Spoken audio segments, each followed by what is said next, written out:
గృహస్థ ధర్మ పరమార్థంగా వాళ్ళకి 9 మంది అమ్మాయిలు కలిగారు. ఇది తెలుసుకోండి. ఇక్కడ స్త్రీ సంతానం కలగడం కూడా తరింపజేసేదే. ఇది తెలియక చాలామంది పురుష సంతానం కలిగితేనే తరించుతాం అనేది భ్రాంతి. అది మధ్యలో ఎక్కడి నుంచి వచ్చి పడిందో తెలియదు. ఇది తరింపజేయడానికి స్త్రీ సంతానం ఇంకా ఎక్కువగా సహకరిస్తుంది.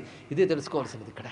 అందుకే 9 మంది స్త్రీ సంతానం కలిగిన తర్వాత ఇంకా నివృత్తి మార్గంలోకి వెళ్ళిపోవాలనుకున్నాడు మహానుభావుడు.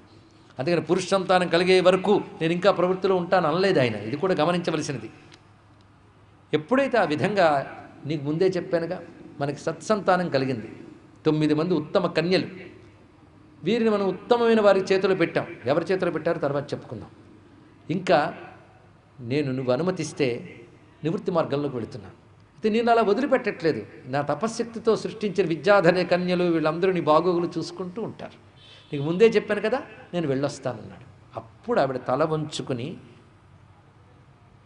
మాట్లాడుతుందిట. ఈ మాటలు అద్భుతమైన భావాన్ని తెలియజేస్తున్నాయి.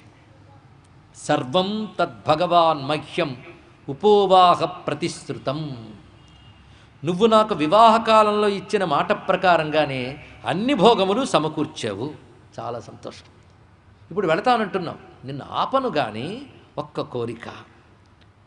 ఇంతవరకు ఈ శరీరాన్ని ఇంద్రియాలు సుఖపెట్టడంలోనే గడిపేసేనే తప్ప సత్యమేమిటో తెలుసుకుని ప్రయత్నం చేయలేదు.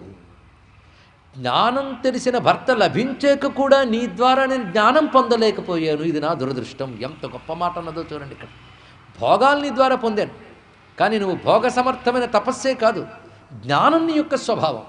అటువంటి నీలాంటి పతిని పొంది కూడా నేను జ్ఞానాన్ని పొందలేకపోతే వ్యర్థము. ఎందుకంటే జ్ఞానం పొందినప్పుడే జన్మకి సార్థకత. భోగాలు అయ్యే, జ్ఞానం కావాలి నాకు. కనుక నాకు దయచేసి జ్ఞానాన్ని ఉపదేశించు. జ్ఞానమనగా అసలు స్వస్వరూపం ఏమిటి, జీవన పరమార్థం ఏమిటి, ఈ ప్రశ్నే లేకుండా ఏళ్ళు గడిచిపోతాయి. కానీ పుణ్యాలు వచ్చేస్తున్న ఈ ఆశతో మనం పూజలు చేస్తాం, పునస్కారాలు చేస్తాం, అందులో భాగంగా ప్రవచనాలు వింటాం. కానీ జ్ఞానం గ్రహించాలి, జీవితం తరించాలి, ఈ జన్మకి సార్థకతం చేసుకోవాలని వినేవాళ్ళు ఎంతమంది ఉంటారు? ఏం ఆశ్చర్యపోనక్కర్లేదండి. ఎక్కువ మంది ఉంటే పురాణాలు అబద్ధమైపోతాయి.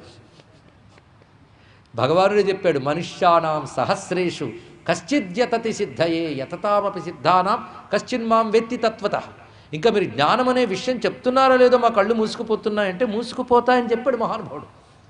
కళ్ళు ఉదయం తెరిచి ఎవరు వింటారయ్యా అంటే వేల కొలదులు, 1000 మందిలో కాదండి, థౌజండ్స్, వేల కొలదులు ఒకడికి ప్రయత్నిస్తాడు.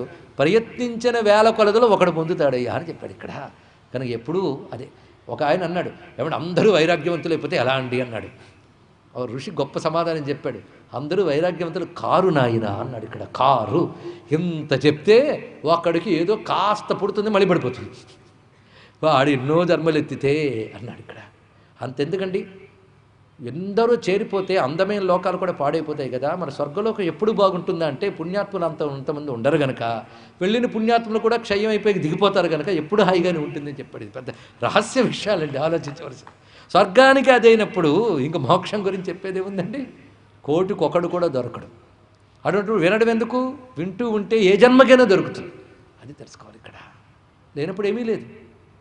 లేదా పూర్వపుణ్యాలు ఉంటే ఈ జన్మలోనే ఒక్కసారిగా ఏ ప్రేరణ లభించి ముక్తి రావచ్చు. అందుకు వినవలసినది ఇక్కడ. ఇక్కడ తల్లి చెప్తున్న ఒక అత్యద్భుతమైనటువంటి శ్లోకం, గుండెల్లో రాసుకోవాల్సిన శ్లోకం అండి ఇక్కడ. అంటే ఎలా జపం చేయాలండి, ఎన్ని మార్లు కాదు, భావం గ్రహించవలసినది ఇక్కడ. అసలు నిజంగా ఇహ జీవితానికి పరమార్థానికి సమన్వయం చేసినటువంటి అత్యద్భుతమైనటువంటి శ్లోకం. ప్రవృత్తి మార్గంలో ఉంటూ భగవంతుడు కావాలనుకునే వాళ్ళకి కర్దమ ప్రజాపతి దేవహూతి కథ కంటే గొప్ప కథ ఇంకేం లభిస్తుందండి ఇక్కడ. నేహ యత్కర్మ ధర్మాయ న విరాగాయ కల్పతే న తీర్థపద సేవాయై జీవన్నపి మృతో హి సహా. ఈ శ్లోకం దయచేసి జాగ్రత్తగా వినమని ప్రార్థన. నేహ యత్కర్మ ధర్మాయ, మొట్టమొదటిగా చెప్తున్నాడు. మానవుడి పుట్టక ఏదో పని చేస్తాడు కదా, పని చేయకుండా ఎవడుంటాడండి. కానీ ఎవడి కర్మ ధర్మబద్ధము కాదో వాడు బ్రతికున్నా మరణించిన వాడితో సమానము. Number 1 point. ఒక పాయింట్ ఏమిటి, నేహ యత్కర్మ ధర్మాయ. మరొక్కసారి మళ్ళీ ఆవృతం చేస్తూ ఉన్నాము. ఎవరి కర్మ ధర్మబద్ధము కాదో వాడు జీవన్నపి మృతో హి సహా, వాడు బ్రతుకున్నా మరణించిన వాడితో సమానము అయింది కదా. కనుక మొట్టమొదటి ఏం చేయాలి? ధర్మబద్ధమైన కర్మ చేయాలి. అలా చేస్తూ వెళ్ళడమేనా? కాదుట.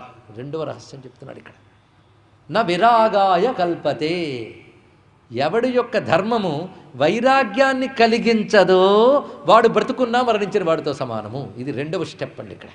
ఇక్కడ ఒక రహస్యం ఉంది. ధర్మబద్ధమైన కర్మతో, ధర్మబద్ధంగా సంపాదించిన సంపాదనతో జీవించే వాడికే ఎప్పటికైనా వైరాగ్యం వస్తుంది అని అద్భుతమైన భావం.